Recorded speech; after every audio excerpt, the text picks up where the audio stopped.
नमस्कार मु दीपक सेनापति। आज शुणिबा गोटे पुरातन कहानी अकृपण महाजन कथा।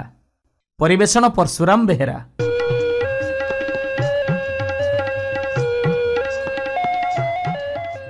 गोटे देश रे जड़े राजा थांती।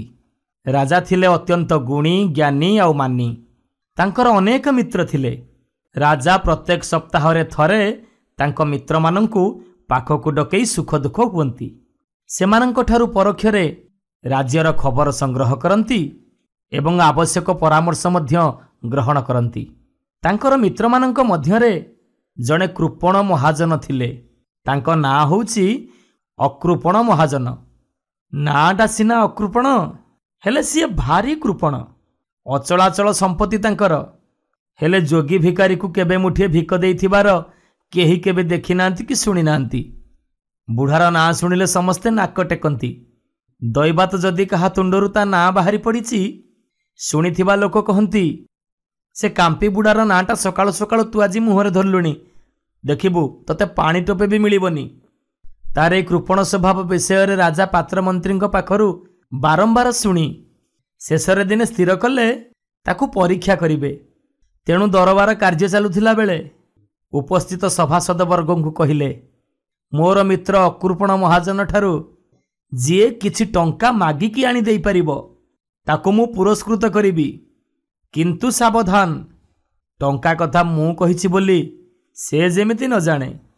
समस्ते तो अकृपण महाजनर कृपण स्वभाव कथा अल्पे बहुते जानिथिले। तेणु जीवाकू केही राजी हेलेनी। शेषरे जणे कर्मचारी कहिले, छामु जदि आदेश देबे तेबे मु तांको ठारू किछि टंका आनी देई परिबी। राजा कहिले, हौ जाओ, किंतु आम ना जेमिति सेठी न पकाओ। से कर्मचारी जनकर ना थिला माधव। माधव राजांग ठारू विदाय नहीं निज घर को फेरी आसिला। निजकू जणे भिकारी बेशरे सजेई अकृपण महाजन पाखकू गला। माधव महाजन घरे पहुंचिला बेलकू से तार बंधु बांधवों सहित बसी गपसप करुथाए। माधव जाई कहिला, आज्ञा मु जणे गरीब भिकारी, मोर केही नाहंती आज्ञा। भिक मागी पेट पोषे, जो दिन मिले खाए नहेले उपास रहे। एते दुखरे भी मो दिन सरिलानी। बोझ उपरे ललिता बिड़ा परी गला झड़रे घरटी मोर संपूर्ण भांगी जाइछि। एजाए मरामती करि पारिनी, कौन करिबी आज्ञा। भिक मागी तो जहा आणुछि निज पेट को अंटुनी। लोक माने कहिले, से महाजनंग पाखकू जाओ, भारी पुण्यात्मा से, गरीबंकर साक्षात बाप माँ। तांको भली दानीमानी व्यक्ति ए जगतरे नाहंती। तांकर दाता पणियारे कर्ण भी लज्जित हेबे। तांकरी पाखकू जाओ, से निश्चय तो दुख शुणिबे। तेणु आज्ञा बड़ आशा नहीं आपणक पाखकू आसीछि।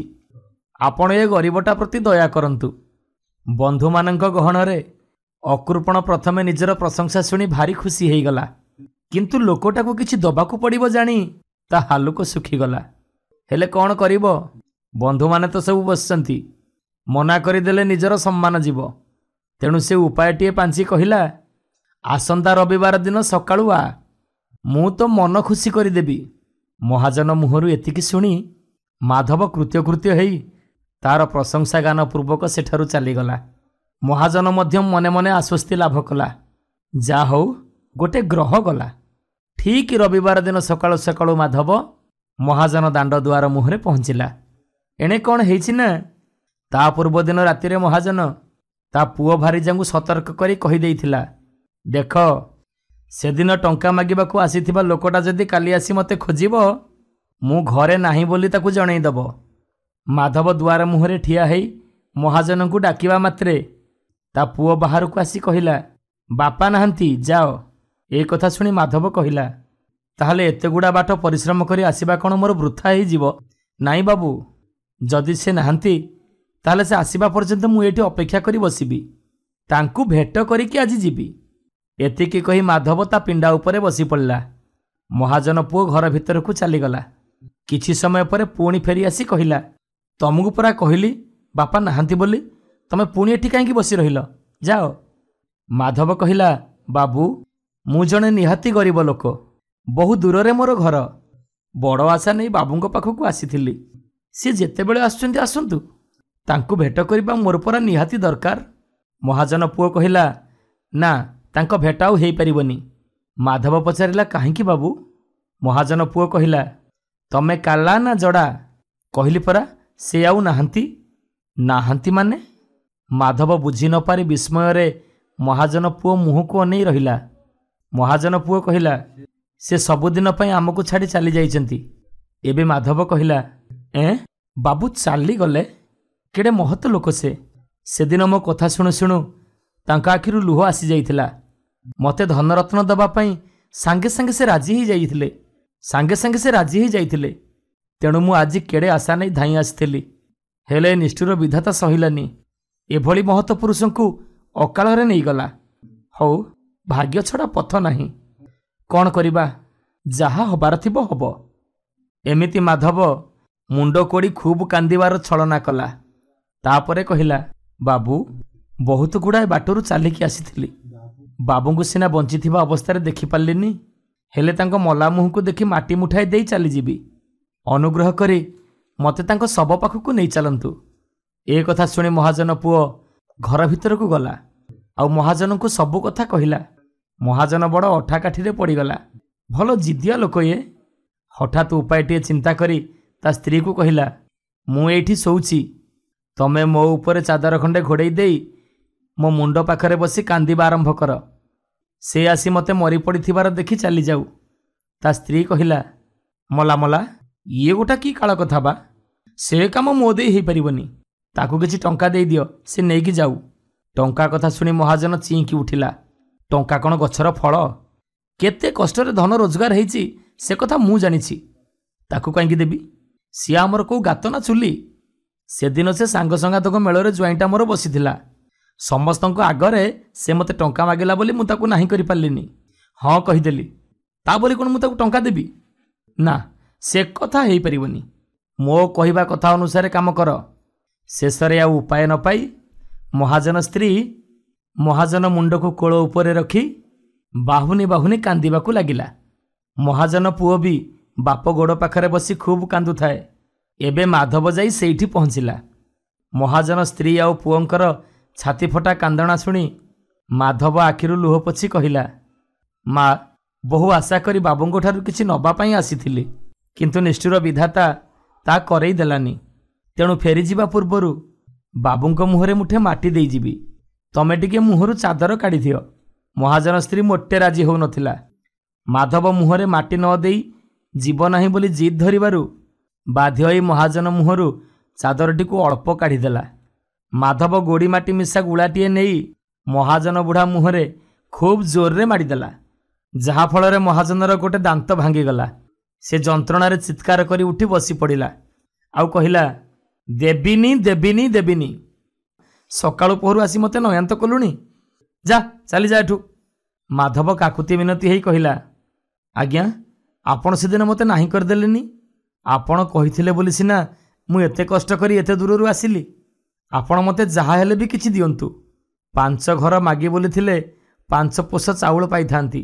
सेइथिरे पेट पोषि थांती बाबू। आपण को ऊपर भरोसा करी मु सकाळु एठी बसिछि। मते किछि न दबा पर्यंत मु आपण को दुआर मुहरु उठिबिनी। माधवर एमिति जिद देखी बाध्य होई महाजन गोटे टंका आनी ता हाथ देला। आउ कहिला जा एई टंकाटीए नेई एठू चली जा। माधव कृपण महाजनर टंकाटीए को धरी सीधा चलिला राजांग पाखकू। दरबार रे पहुंची केमिति भावर से कृपण महाजन ठारू टंका आदाय कला सबु कथा बखाणी गला। ए कथा सुनी राजा हसी हसी गड़ी गले। तापर शर्त अनुजाई माधव को पुरस्कार प्रदान कले। नमस्कार श्रोता बंधु, मु आपणकर उपस्थापिका सुचिस्मिता। आउ आज मु एक सुंदर कहानी सह मोर उपस्थापना करुछि। अगरे हांडी मूलरे चुली, राजा हे तुम विचार भली। परिवेषण परशुराम बेहेरा।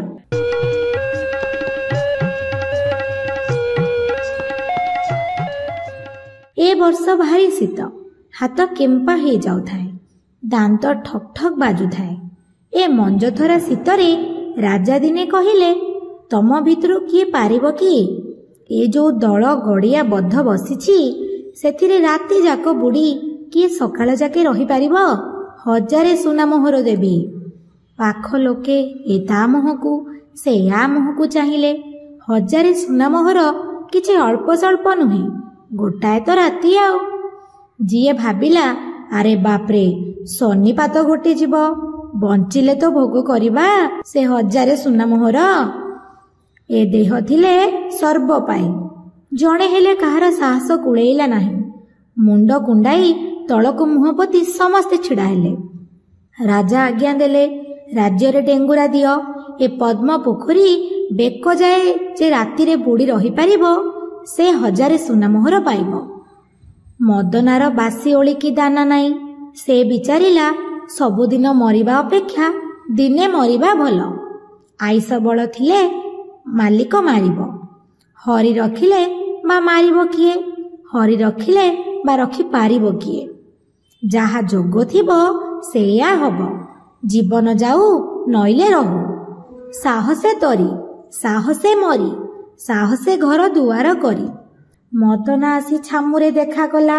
ରାଜା କହିଲେ, ତୁମେ ଯୋଉ ମୁଲକର ଲୋକ ହୁଅ, ଯୋଉ ଜାତିର ଲୋକ ହୁଅ, କିଛି ଯାଏ ଆସେ ନା। ଆମ ପଦ୍ମ ପୋଖରୀରେ ବୁଡ଼ି ଯିଏ ରାତିଏ ରହିପାରିବ ତେବେ 1000 ସୁନାମୋହର ନିଶ୍ଚୟ ଦେବେ।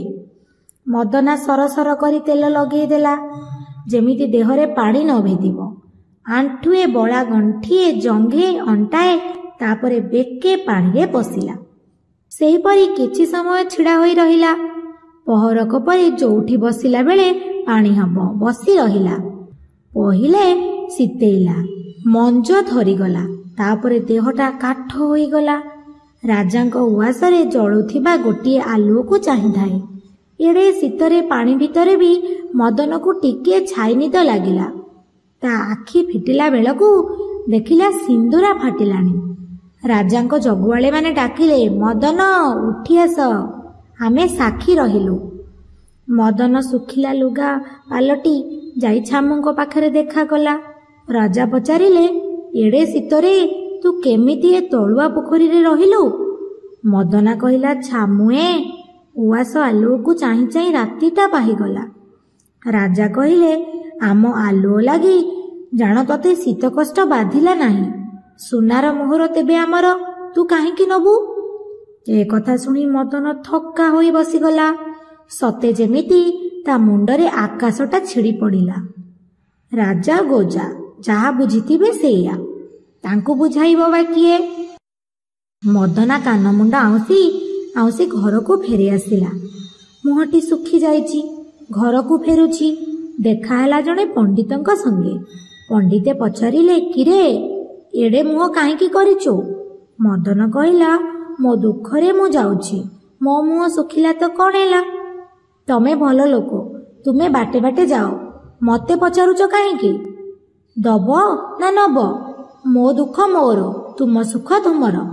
ପଣ୍ଡିତେ କହିଲେ, ଆରେ ତୁ ତ ଆଚ୍ଛା ଲୋକ, ଏଡ଼େ ମୁହଁଟାଏ କରିଛୁ, ମୁଁ ପଚାରିଲେ କ'ଣ ଦୋଷ ହେଲା ବା? ଏମିତି କ'ଣ ପଚାରନ୍ତି ନାହିଁ? କ'ଣ ହୋଇଛି ତୋର କହୁନୁ, ପାରିଲେ ମୁଁ କିଛି କରିପାରିବି। ମଦନ କହିଲା, ଏମିତି ସେମିତି କଥା ନୁହଁ, ଜୀବନକୁ ମୂର୍ଚ୍ଛା କଲି, ଅଭାଗାଟାଏ ମୁଁ, କାଣି କଉଡ଼ାଟାଏ ବି ପାଇଲି ନାହିଁ। ପଣ୍ଡିତେ କହିଲେ, ମୋ ସାଙ୍ଗେ ଆ, ଦେଖିବି ରାଜା କେମିତି ତୋ ପାଉଣା ନ ଦେବେ। ପଣ୍ଡିତେ ରାଜଧାନୀ ମୁଣ୍ଡ ତୋଟାରେ ଡେରା ପକାଇଲେ। ମଦନକୁ କହିଲେ, ଯା ରୋଷେଇ ଯୋଗାଡ଼ କର। ଘଡ଼ିକ ଭିତରେ ମଦନା କାଠ, ନିଆଁ, ଚାଉଳ, ଡାଲି, ପରିବା, ଆଟିକା ସବୁ ଯୋଗାଡ଼ କରି ଆଣିଲା। ଆଟିକାରେ ପାଣି ପୂରା ହେଲା, ଚାଉଳ ବି ପଡ଼ିଲା। ଜଣେ ମାଳୁଆକୁ ତାଳ ଗଛରେ ଚଢ଼ାଇ ପଣ୍ଡିତେ ଗଛ ଅଗରେ ଆଟିକାଟି ବାନ୍ଧିଦେଲେ। ଗଛ ମୂଳରେ ଏଣେ ନିଆଁ ଯୋଗାଡ଼ିଲେ। ଧୂଆଁ ଉଠିଲା, ନିଆଁ ବି ଦହକିଲା। ଲୋକେ ବୁଝିଲେ ବୋଧେ ପଣ୍ଡିତଙ୍କୁ ଶୀତ ହେଉଛି, ନିଆଁ ପହୁଛନ୍ତି। ଜଣେ ପୁରୁଖା ଲୋକ ଆସି ପଚାରିଲା, ଆଚ୍ଛା ଏ ଆଟିକାଟି କାହିଁକି ତାଳ ଗଛରେ ଝୁଲୁଛି? ତା ମୂଳରେ କାହିଁକି ନିଆଁ ଜଳୁଛି? ପଣ୍ଡିତେ ହସି ହସି କହିଲେ, ରୋଷେଇ ହେଉଛି ପରା। ପୁରୁଖା ଲୋକଟି କଥାଟାକୁ ନାପସନ୍ଦ କରି ହସି ହସି କହିଲା, ରୋଷେଇ? ଏମିତି କୋଉଠି ରୋଷେଇ ହୁଏ ବା? ଆକାଶରେ ହାଣ୍ଡି, ପାତଳରେ ଚୁଲି। ଏ ପଣ୍ଡିତଙ୍କ ମୁଣ୍ଡ ବିଗିଡ଼ି ଗଲାଣି। କଥାଟା ଫୁଟିଆର ହୋଇ ରାଜାଙ୍କ କାନରେ ବାଜିଲା। ଏମିତି ପାଗଳ ଏ ଦୁନିଆରେ ଅଛନ୍ତି? ରଜା ପଣ୍ଡିତଙ୍କୁ ଡକାଇ ପଚାରିଲେ, ଏ କି ଅଭିଲା କଥାଟାଏ କରୁଛ? ରାଜ୍ୟ ତମାମ ଚହଳ ପଡ଼ିଗଲାଣି। ତଳେ ଚୁଲି, ତାଳଗଛ ଉପରେ ହାଣ୍ଡି, ଏମିତି 50 ବର୍ଷ ଜାଳିଲା ଭଲା ଟିକାରେ ଝାସ ବାଜିବ? ଭାତ ଫୁଟିବ ନା ତମେ ଖାଇବ? ଏ ତ ପୁରା ଅସମ୍ଭବ କଥା। ପଣ୍ଡିତେ କହିଲେ, ରୋଷେଇ ହୋଇପାରିବ ଛାମୁ, କାହିଁକି ନା ଛାମୁଙ୍କ ରାଜ୍ୟ ସୀମା ଭିତରେ ମୁଁ ରୋଷେଇ କରୁଛି। ଏଠି ତ କେତେ ଆଚମ୍ବିତ କଥା ଘଟି ଯାଉଛି। ରାଜା କହିଲେ, କ'ଣ ହେଲା? ପଣ୍ଡିତ କହିଲେ, ଯଦି ଛାମୁଙ୍କ ଉଆସ ଆଲୁଅକୁ ଯାଇ ଜଣେ ଶୀତ ଦିନରେ ପୋଖରୀରେ ବୁଡ଼ି ରହିପାରୁଛି, ମୋର ରୋଷେଇ ନୋହିପାରିବ ନାହିଁ କାହିଁକି? ରାଜା ସବୁ କଥା ବୁଝିପାରିଲେ। ମଦନକୁ ଡାକି ଦିବ୍ୟ ଭୋଜନ ଦେଲେ।